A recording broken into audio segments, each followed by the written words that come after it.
കേരളം, കർണാടക, തമിഴ്നാട് ഈ 3 സംസ്ഥാനങ്ങളിലൂടെ നിരവധി നാഷണൽ പാർക്കുകൾ കയറിയിറങ്ങി ഒരൊറ്റ ദിവസത്തെ യാത്ര പോയാലോ? കേരളത്തിലെ വയനാട്ടിൽ നിന്നാണ് യാത്ര ആരംഭിക്കുന്നത്. രാത്രി 9-ന് അടച്ചാൽ രാവിലെ 6 മണിക്ക് തുറക്കുന്ന ബന്ദിപ്പൂർ ഫോറസ്റ്റിലേക്ക് പുലർച്ചെ തന്നെ കയറുക. രാവിലെ നിരവധി കാട്ടുമൃഗങ്ങളെ അടുത്ത് കാണാൻ സാധിക്കും. ഗുണ്ടൽപേട്ടിൽ ഓണത്തിന് റെഡിയാക്കി നിൽക്കുന്ന പൂക്കൾക്കിടയിൽ ഫോട്ടോയെടുത്ത് യാത്ര തുടരാം. ഗുണ്ടൽപേട്ട് ടൗണിലേക്ക് ഇടത് തിരിഞ്ഞ് ഉടൻ വലത് തിരിഞ്ഞ് ചാമരാജ് നഗറിലേക്കാണ് യാത്ര. ചാമരാജ് നഗറിൽ നിന്നും ബാംഗ്ലൂർ കോയമ്പത്തൂർ എൻഎച്ചിൽ നേരെ സത്യമംഗലത്തേക്ക്. ഒരു കാലത്ത് വീരപ്പന്റെ വിഹാരകേന്ദ്രമായ ഇടത്തുകൂടിയാണ് യാത്ര. വീരപ്പൻ കന്നഡ സൂപ്പർ സ്റ്റാർ രാജ്കുമാറിനെ തട്ടിക്കൊണ്ടുപോയ തലവാടിയും ഗ്രാമീണരെ കൂട്ടക്കൊല ചെയ്ത പുളിഞ്ചീറുമെല്ലാം ഈ റൂട്ടിലാണ്.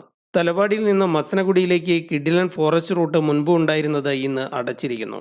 തമിഴ്നാട് ചെക്ക് പോസ്റ്റ് കടന്ന് സത്യമംഗലവും തിമ്പം ചുരവും ഇറങ്ങിയാൽ ബന്നാരിയായി.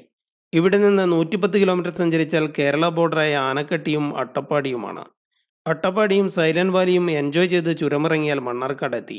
അവിടെ നിന്ന് പാലക്കാട്, തൃശൂർ, മലപ്പുറം, കോഴിക്കോട് റൂട്ടിലേക്ക് യാത്ര തുടരാം.